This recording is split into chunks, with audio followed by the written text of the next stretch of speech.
Hello everyone, good morning, welcome back to my channel. আশা করি তোমরা সবাই ভালো আছো, আমিও মোটামুটি আছি। তো এই ভিডিওটা দেখে তোমরা ভাবছো যে হঠাৎ করে এরকম একটা ভিডিও কেন। তো তোমাদেরকে সবটাই বলি। আজকে হচ্ছে 13ই অক্টোবর, আমি যখন ভয়েস ওভার দিচ্ছি, আর রিসেন্টলি আমার মাও মারা গেছে হচ্ছে 8ই অক্টোবর। তো সেটাই তোমাদেরকে একটু জানাবার জন্য আমি এই ভিডিওটা করলাম। বেশ কিছুদিন যাবৎ আমি কোনো ভিডিও দিতে পারছিলাম না ইউটিউবে। তার কারণটা পুরোপুরি আমার মা আমার ভীষণ অসুস্থ ছিল। এই 1 বছর তো খুবই অসুস্থ ছিল, প্রায় একরকম বিছানাতেই বলা যেতে পারে। তার মধ্যে উঠে একটু আধটু রান্না বান্না সবই করছিল। তো এই ঠিক মহালয়ার 2 দিন পর থেকে মায়ের শরীরটা ভীষণ খারাপ হয়। ডান দিকের কানের নিচের গ্ল্যান্ডটা হঠাৎ করে ফুলে যায়, আর সেখান থেকেই স্টার্ট হয় সমস্যার।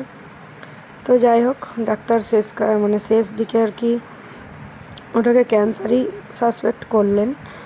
তো যাই হোক, মাকে বাঁচাতে আমরা পারলাম না। অনেক চেষ্টা করার পরেও মা কিন্তু আমাদেরকে ছেড়ে চলে গেল 8 তারিখে।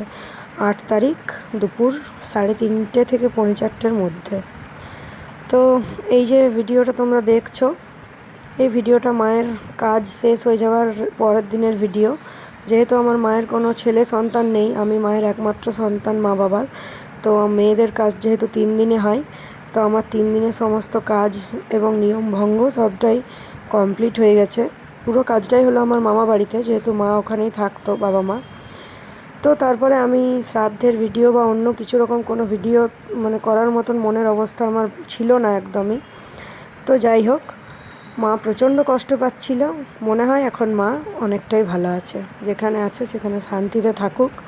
তোমরা সবাই আমার মায়ের আত্মার শান্তি কামনা করো আর আমার পাশে থেকো। তো বাবাকে এখন আমি নিয়ে চলে এসেছি আমার বাড়িতে, আমার কাছে আমার বাবা থাকবে। তো যাই হোক, আজকে হচ্ছে 13 তারিখ।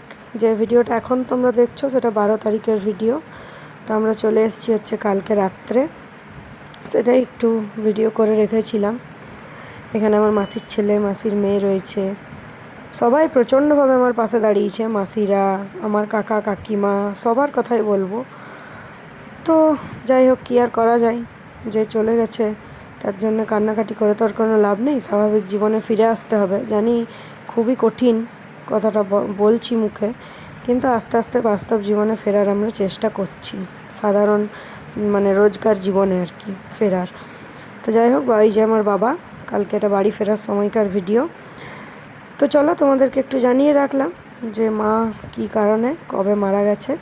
এরপর থেকে মোটামুটি আমি ভিডিও দেবার চেষ্টা করব। সবাই আমার পাশে থেকো, আর ভিডিওটা ভালো লাগলে একটা লাইক করে দিও।